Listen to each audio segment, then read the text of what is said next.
Welcome back. Students First NY is New York's leading advocate for students who rely on public education to acquire the skills necessary for success.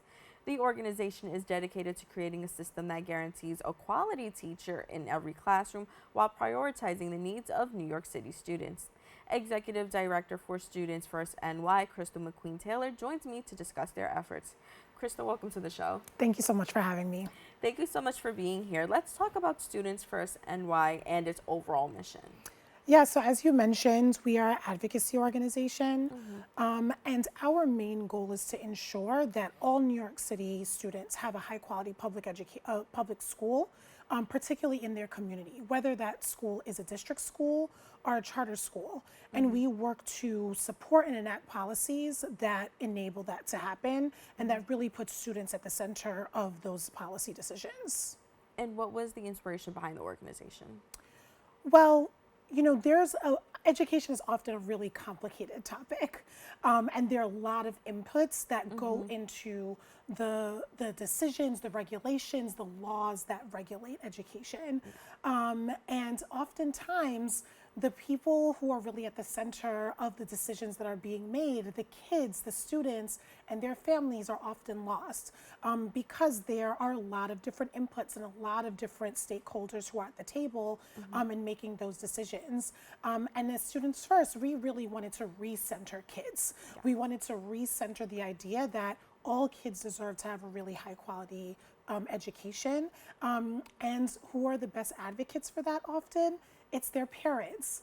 You know, I'm a mom and I would do anything for my son.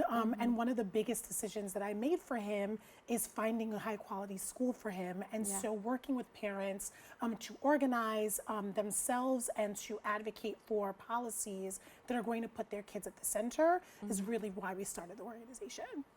I feel like I can talk education all day long, and just in terms of, you know, a lot of times what the kids aren't getting. And as somebody who went to public school myself, you experience it, and then the older you get, and then you kind of look back and it's like, wow, it unfortunately, it's not always getting better, right? Yeah. And you look back at the state of that. So what are some specific policies that Students First NY advocates to ensure quality teachers in every classroom? So we have advocated for a wide slate of policies that not only focus on teachers, but just focus on high quality access. And so most recently, we have done a lot of work around advocating in support of charter schools. Charter schools are public schools that are under a different governance model, and many parents, over 160,000 of them across New York City, are choosing charter schools for their kids. And so we have fought to ensure that charter schools can get access to equitable funding for our kids, that charter schools are able to actually open when there's demand from families across the city. But we've also advocated for other things, like making sure that generally that there are enough resources that are going towards public education, and to ensure that there are strong governance structures across New York City to make sure that teachers and school leaders can really focus on the job at hand, which is educating our kids. And so you mentioned that the governance of charter schools is different from public schools. Can you explain how so? Yeah, so charter schools, as I mentioned, they are public schools. But whereas public district schools are managed by New York City Public Schools, was formerly called the New York City Department of Education, charter schools are managed either by independent entities that consist of a board who basically gets a charter from a charter authorizer. And in New York State, there have been 3 charter authorizers, the New York City Department of Education, the SUNY Charter Schools Institute, and then the New York State Education Department. And basically, a charter is an agreement to meet a specific set of metrics and outcomes to deliver for a community and for a set of kids. And that board is responsible for making sure that the school is actually executing and meeting the requirements of that charter. And so if we're talking about today, what does the state of charter schools look like? So I'll speak specifically about charter schools in the Bronx. So In the Bronx, 22% of public school students attend a public charter school. There are 97 charter schools across the Bronx, and those charter schools are performing extremely well, often outpacing schools that are in their home districts. And families are increasingly choosing charter schools in the Bronx. Since the pandemic, so since 2020, charter school enrollment has increased 19% since then, up to this school year.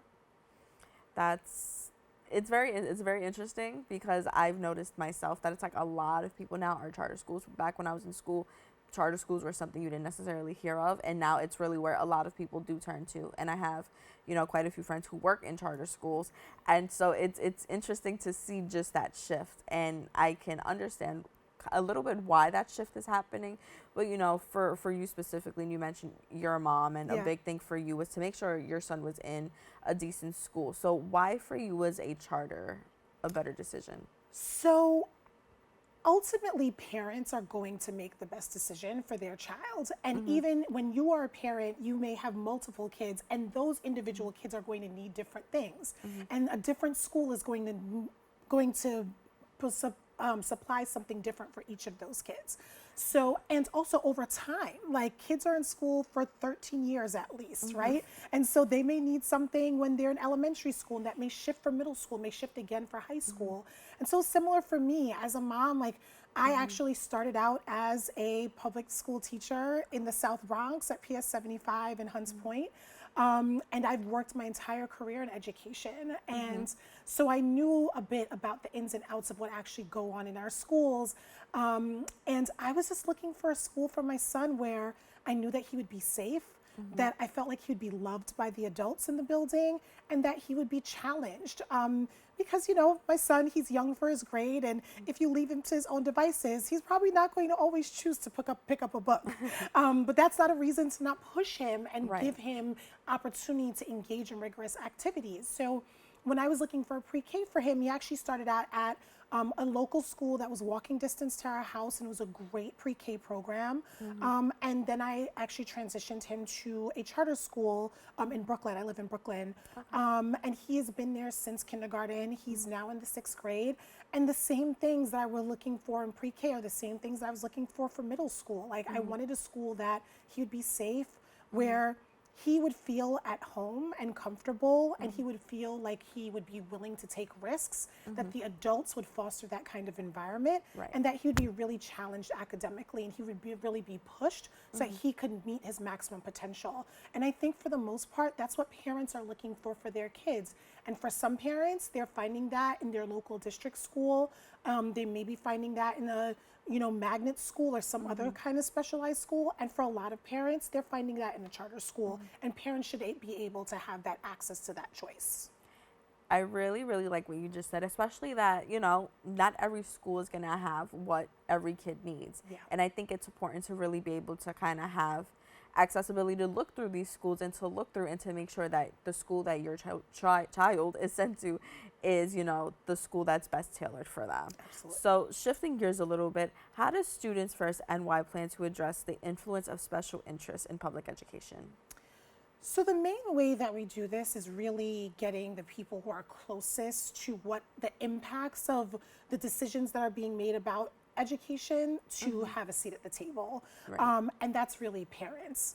And parents are often advocates in their own right. They may not call themselves an advocate, but when they're going to school, they're asking for things, they're trying to find the right resources for their kids. That's called advocacy.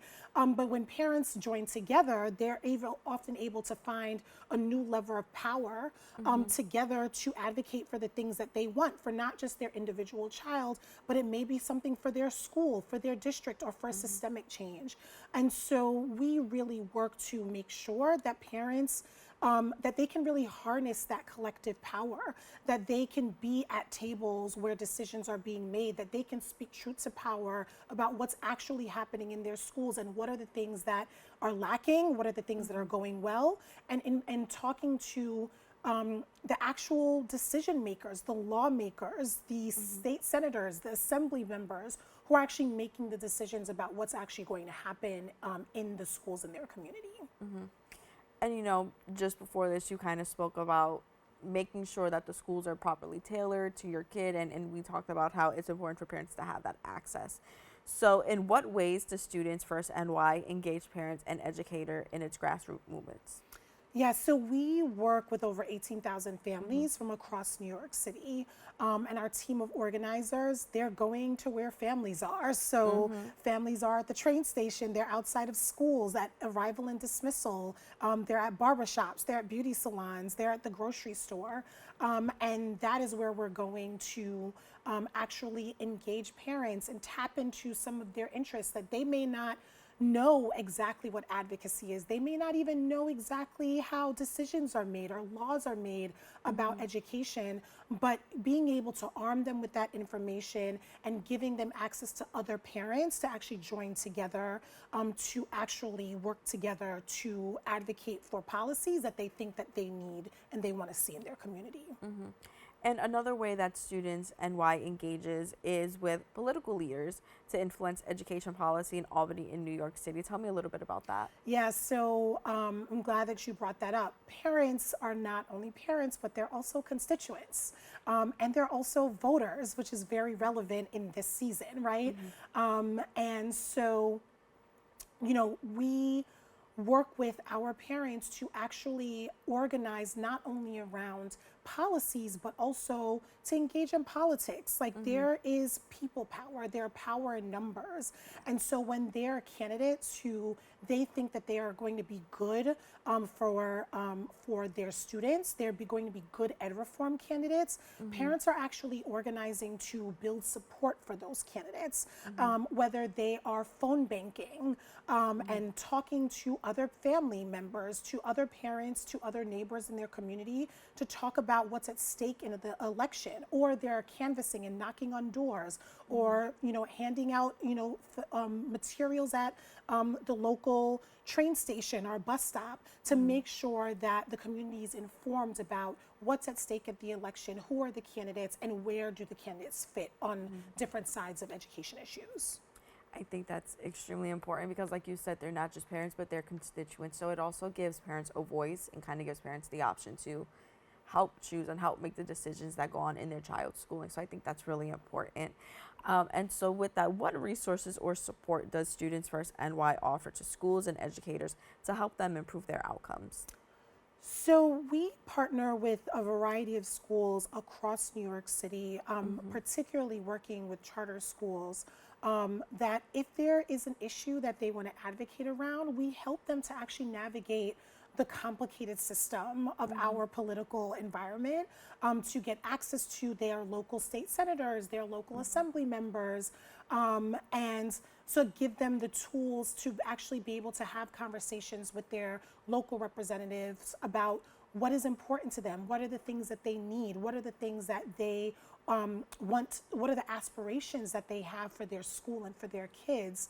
And so we work with schools to be able to be a conduit to connecting them to their legislators, whether it's in the in-district office or going up to Albany and rallying together, or going, trolling the halls of the legislative office building to meet with their representatives. And we do the same with families as well. Crystal, I want to thank you so much again for sitting down with us. This was an extremely informative discussion, so thank you so much for being here. Thank you so much for having me. Of course. To learn more, please go to their website at studentsfirstny.org. We've come to the end of our show today. I'd like to thank all of our guests for joining us and you, the viewers, for tuning in. If you missed any part of today's show, you can catch the recablecast at 5 and 10 p.m. on Optimum Channel 67 and Verizon Fios 33, or watch anytime on the web at BronxNet.org. You can catch a brand new episode of Open with Darren Hymie on Wednesday and Rena Valentine on Friday. I'm Brittany Skyler, wishing you and yours safety and wellness now and always. See you next time.